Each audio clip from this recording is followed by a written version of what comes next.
Hey guys, welcome back to Hatim TV show VFX Breakdown. So this is the second part of this breakdown और मैं नीचे first part का link डाल दूंगा और ऊपर भी लिंक आ रहा होगा। अगर आपने नहीं देखा है तो जाके देख सकते हो। तो बिना कोई देरी के शुरू करते हैं कीबा कीबी ब्रेकडाउन। तो फर्स्ट पार्ट हम लोगों ने खत्म किया था जैसे ही हातिम की एंट्री हुई थी शो में।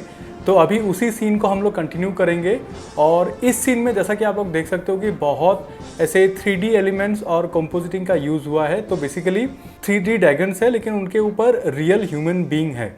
सो दिस इज़ एक्चुअली उस टाइम के हिसाब से बहुत अच्छे से किया गया है क्योंकि जो बंदा है उसको ग्रीन स्क्रीन में शूट करके उसको 3D मॉडल के हिसाब से ट्रैकिंग करके उसको मूव किया गया है which is actually nicely done. और मैं लाइटिंग और मोशन ब्लर ये सब के बारे में भी मैं कुछ नहीं बोलूँगा because they look actually good. उस टाइम के हिसाब से दे लुक गुड।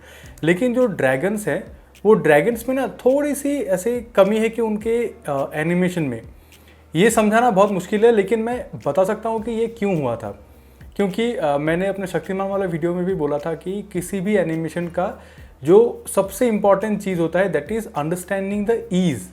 और ईज़ बोलने से क्या होता है पता है, जैसे जो रोबोटिक मोशन होता है, रोबोटिक मोशन इज़ जहाँ पे कोई ईज़ नहीं है, मतलब ऐसे टैंक टैंक टैंक, तो जिस स्पीड में शुरू होता है उसी स्पीड में जाके ख़त्म होता है। बट ईज़ का मतलब होता है जैसे धीरे से शुरू होके मतलब ज़ोर से शुरू होके धीरे से रुका या फिर धीरे से शुरू होके ज़ोर से रुका।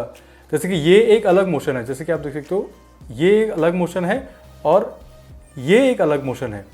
तो ये दो अलग अलग मोशन है। किसी ने भी अगर एनिमेशन का काम किया है या फिर ऐसे कुछ भी एनिमेशन किया है तो उनको पता होगा कि ईज़ ऐसे दिन ब दिन जो ईज़ है वो ईजी और बेटर होते जा रहा है इन सॉफ्टवेयर। जब मैं सीख रहा था तब भी ईज़ था नहीं, मतलब ऐसे रेडीमेड ईज़ नहीं था कि आप ईज़ डाल सकते हो। ऐसे आजकल ऐसे कर्व की तरह आता है तो एनिमेशन को आप कर्व कर सकते हो तो आपका वो एनिमेशन का इंटेंसिटी वो सब कुछ वो होगा। पता नहीं मैं कितना आप लोगों को समझा पा रहा हूँ, लेकिन ये एक सॉफ्टवेयर रिलेटेड लिमिटेशन है। तो उस ज़माने में आई गेस ईज़ का बहुत प्रॉब्लम रहा होगा, इसीलिए मैनुअल एनिमेशन से दिखता है कि ये मैनुअल एनिमेशन हुआ है कि ऊपर जाके फिर नीचे आ रहे हैं तो कोई एनिमेट कर रहा है। तो ये एक चीज़ मुझे यहाँ पे लगा। बट सीरियल के बजट के हिसाब से तो बहुत ही अच्छा है, बहुत अच्छा रोटोस्कोपी भी हुआ है। कोई कंपैरिजन नहीं है, मैं कोई कंपैरिजन नहीं कर रहा हूँ। जैसे कि मैंने अपने पहले वाले बैकग्राउंड में भी बोला था कि देख के हम लोग सीखते हैं, तो वही मेरा मोटो होता है। मैं कोई कंपेयर करने के लिए नहीं बोल रहा हूँ, देख के सीखते हैं। जैसे कि आप लोग ये शॉट देख सकते हो, तो इस शॉट में बेसिकली जो राजकुमारी है उनके पीछे से वो ड्रैगन्स अप्रोच करते हैं। हम लोग ड्रैगन्स के एनिमेशन के बारे में कुछ नहीं बोलेंगे, बट ये थोड़ा अननेचुरल लगता है। ये क्यों अननेचुरल लगता है मैं आपको बताता हूँ। बिकॉज जो रियल कैमरा है जो मतलब एक्टर को शूट कर रहे हैं उसमें थोड़ा जिटर हो रहा है, इट्स शेकिंग। बट जो पीछे के ड्रैगन है वो बहुत स्टैटिक है। So that is why this is looking little मतलब इल्यूजन ब्रेकिंग, मैं ऐसे बोलूँगा, मैं बुरा नहीं बोलूँगा। आपका जो इमर्जन है, जो इल्यूजन है वो थोड़ा ब्रेक हो जाता है। इसका रिसेंटली मैंने बहुत अच्छा एक एग्जांपल दिखा था, ये scene Justice League Snyder cut का ये सीन। तो इसमें भी वो स्टेपेनवुल्फ पूरा कूद के ऊपर से आता है एंड मैं ये सीन ना ऐसे बार बार रिपीट करके देखा क्योंकि वो जो कैमरा मूव होता है उसके साथ वो 3D मॉडल बहुत अच्छे से मूव हो रहा है। आई होप आप लोग समझ पा रहे हो मैं क्या बोल रहा हूँ। बट दिस इज़ समथिंग कि हम लोग ओवर द टाइम में भी सीखे हैं। उस टाइम पे मे बी ऑब्जर्वेशन इतना स्ट्रॉन्ग नहीं था, हम लोग इतना ऑब्जर्व नहीं कर पा रहे थे, बट अभी करते करते हम लोगों ने ये सब कुछ सीख लिया है। So that's how we learn. तो उस सीक्वेंस के बाद अभी ये सीक्वेंस आता है विच इज़ वेरी ब्यूटीफुल। मतलब ये सीक्वेंस मुझे बहुत ज़्यादा अच्छा लगा। छोटा सा एक 2-3 सेकंड का ही एक सीक्वेंस है लेकिन इतना अच्छा एक रिवील है। अगर आप लोगों ने मेरा वो सिनेमैटिक रोस्ट वाला वीडियो देखा है तो वहाँ पे भी मैं बोल रहा हूँ कि वो कैमरा पैन वाला दैट इज़ द मतलब बेस ऑफ सिनेमैटिक, वो कैमरा पैन ही सिनेमैटिक होता है, रिवील।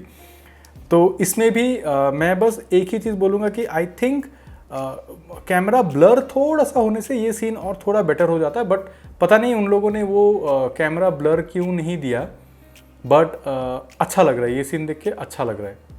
फिर जैसे मैं अपने हर ब्रेकडाउन में बोलता हूँ कि जब लाइटिंग रहेगा तो जब एनवायरनमेंट में उसका प्रभाव पड़ता है तो ये देख के बहुत अच्छा लगता है। मतलब एनवायरनमेंट अगर इन्फ्लुएंस हो रहा है तो वो देख के बहुत अच्छा लगता है। And this is the best example of this thing जो मैं आप लोग को बोलता हूँ कि यहाँ पे एक 3D एलिमेंट चल रहा है लेकिन उसके साथ जो हार्श लाइटिंग होगा उसका वो पूरा प्रैक्टिकली डाल के उन लोग को वैसे ही फिल्म किया गया है, which is looking really really good. ये बहुत अच्छा लग रहा है। तो इन्हीं सब चीज़ों को फिर बाद में जब ज़्यादा अच्छे से यूज़ किया गया है, तो फिर से मैं फ्यू एग्जांपल्स दूंगा, कंपैरिजन नहीं है, एग्जांपल्स है। जब भी घोस्ट राइडर किसी को ऐसे पास से पकड़ता था, जो निकोलस केज है, उनके चारों तरफ वो एलईडी लाइट्स लगा दिए, वो येलो कलर का वो लाइटिंग वाला।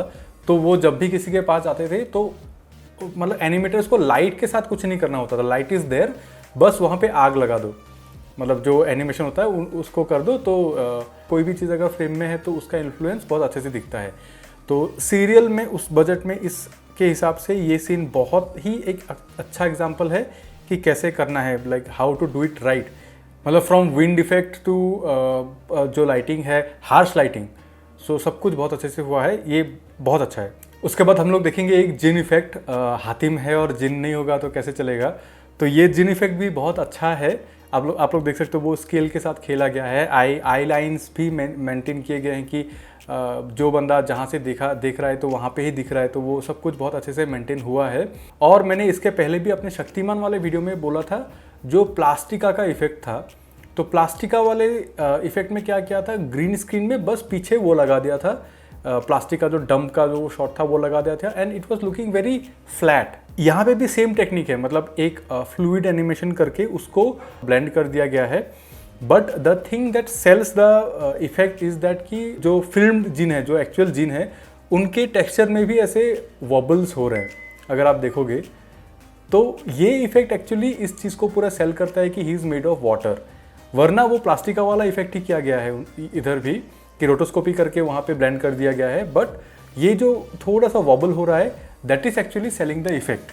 और ये वॉबलिंग इफेक्ट के साथ ही मैं अभी दूसरे सीन के बारे में, मतलब जो अगला सीन है उसके बारे में बात करूँगा कि ये सीन देख के ना, मैं मतलब जब मैं टीवी में देख रहा था तो ये सीन देख के मैं बहुत इंप्रेस हो गया था, क्योंकि for the first time in serial मैंने प्रैक्टिकल एलिमेंट्स देखे थे विद ग्रीन स्क्रीन। यहाँ पे क्या किया गया है, एक एरिया तक दैट इज़ प्रैक्टिकल सेट और उसके ऊपर ग्रीन लगाया गया है, ग्रीन स्क्रीन। तो क्या होता है कि जो एक्टर्स हैं उनके शेडो वेडो पे ज़्यादा काम नहीं करना होता है, वो ऑटोमेटिकली रेडीमेड आप लोग को मिल जाता है, बस ग्रीन स्क्रीन को रिप्लेस कर दो with whatever you want to show. आग का जो इफेक्ट है वो भी बहुत अच्छे से उनकी स्किन पे आ रहा है, विच इज़ रियली गुड। तो कंटिन्यूटी का बहुत अच्छे से ख्याल रखा गया है। लेकिन ये जो आग है, इस आग में एक थोड़ा सा छोटा सा प्रॉब्लम है कि जो वेव्स है वो काफ़ी बड़े बड़े हैं, मतलब इतना बड़ा वेव्स नहीं होगा पानी में। अगर कोई लिक्विड है तो वेव्स होंगे छोटे।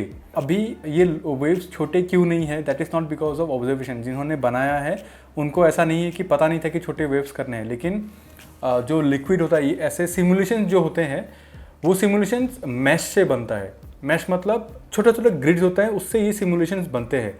और आप जितना भी ग्रिड को थिक करोगे उतना ही सिस्टम का परफॉर्मेंस अच्छा होना ज़रूरी है, उतना ही हाई एंड सिस्टम आपको लगेगा, उतना ही टाइम आपको रेंडरिंग में लगेगा। तो अगर वो लोग यहाँ पे छोटे वेव्स बनाते ना तो उसको रेंडर होने में बहुत टाइम लगता।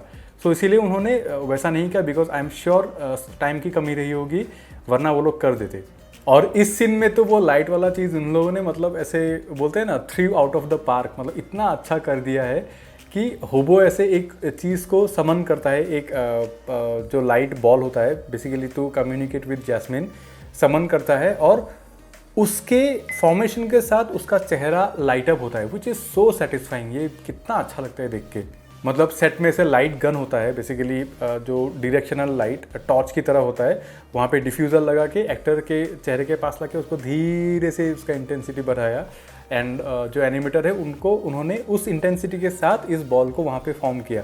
सो एक मतलब प्रॉपर परफेक्ट कोऑर्डिनेटेड वर्क और इतना सही रिजल्ट सीरियल में।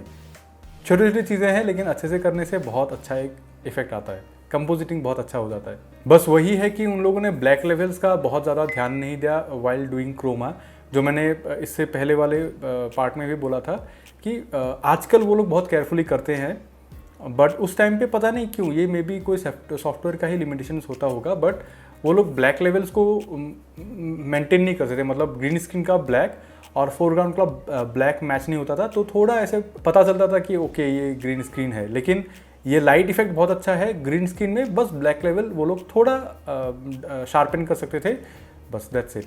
और उसी के साथ ही ये थोड़ा एक कंफ्यूजिंग सीक्वेंस है, क्योंकि जैसे मैंने आप लोगों को बोला कि उन लोगों ने प्रॉपर प्रैक्टिकल पार्ट्स, मतलब सेट के पार्ट को प्रैक्टिकल बना के फिर उसके साथ ग्रीन स्क्रीन का सीन्स किया था।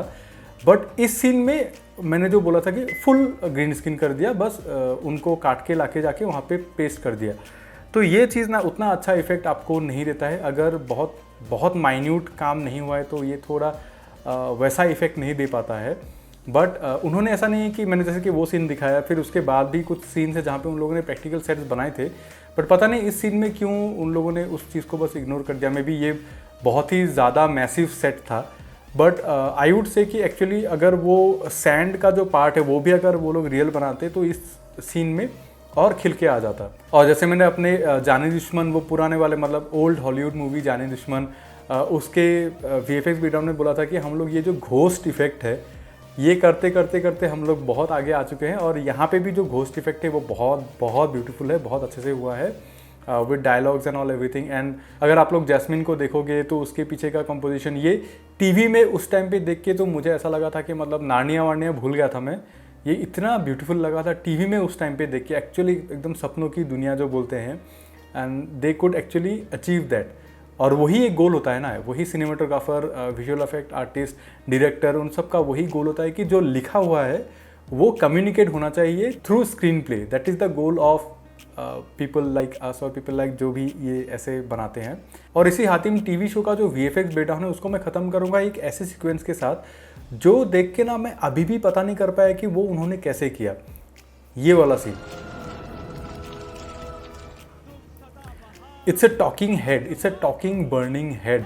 सच में बोलूँ मतलब मैंने बहुत ऐसे उपाय लगाया कि क्या कैसे कैसे हो सकता है, क्या क्या हो सकता है। जैसे कि वो चलने वाला शॉट मिस्टर इंडिया में था, वो मैं फिगर आउट नहीं कर पाया था, लेकिन किसी ने वहाँ पे कमेंट किया, ही ऑल्सो गेस्ट कि कैसे किया होगा। और मुझे भी लगता है कि वैसे ही किया था वो वाला चीज़ भी, कि बेसिकली उसको स्टैटिक ही शूट कर लिया, फिर फ्रेम को जूम करके बस शॉट को ऊपर से नीचे, ऐसा लगता है कि जो कैमरा मूव है उसको बाद में सॉफ्टवेयर में क्रिएट किया गया है, विच माइट बी ट्रू, मतलब वैसे किया जा सकता है। तो जैसे कि कमेंट में आप लोगों ने बता के मुझे सिखाया कि कैसे करते हैं, तो ये भी शॉट मुझे बिल्कुल आइडिया नहीं कि उन्होंने कैसे किया। क्योंकि अभी क्या होता है कि आई कैन स्टिल थिंक कि 3D फेस बनाया होगा फिर वो सब कुछ, बट ये फेस का जो एनिमेशन है इतना रियलिस्टिक है, आई एम श्योर ये कोई एक्टर ही है। बट अगर आप ग्रीन पहनाओगे तो वो पूरा निकल जाएगा। आई हैव नो क्लू कि उन लोगों ने कैसे किया, ये बहुत अच्छा हुआ है। तो अगर आप लोग फिगर आउट कर सकते हो या फिर अगर आप लोग को कुछ ट्रिविया पता है तो मुझे प्लीज़ एनलाइटन कीजिएगा कमेंट करके, I would be more than happy. So that's it guys, this was the part 2 of Hatim TV show VFX breakdown.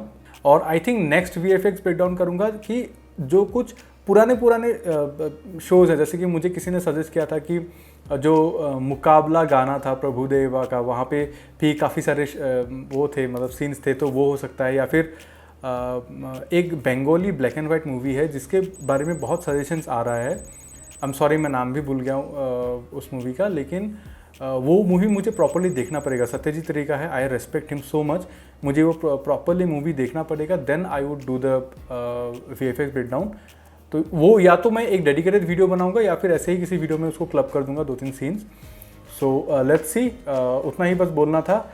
Thank you for watching. अगर आपको अच्छा लगा तो प्लीज़ सब्सक्राइब करके जाइए। अगर आपको ऐसे ही VFX ब्रेकडाउन और भी देखने हैं प्लीज़ डू लाइक। अगर आपको कुछ भी सीखने के लिए मिला, अगर या तो कुछ भी वैल्यू मिला, कुछ भी एंटरटेनमेंट मिला, और अगर आप पहली बार देख रहे हो, नए आए हो इस चैनल में, then thank you for joining in. This was Shamim, you are watching किबा किबी।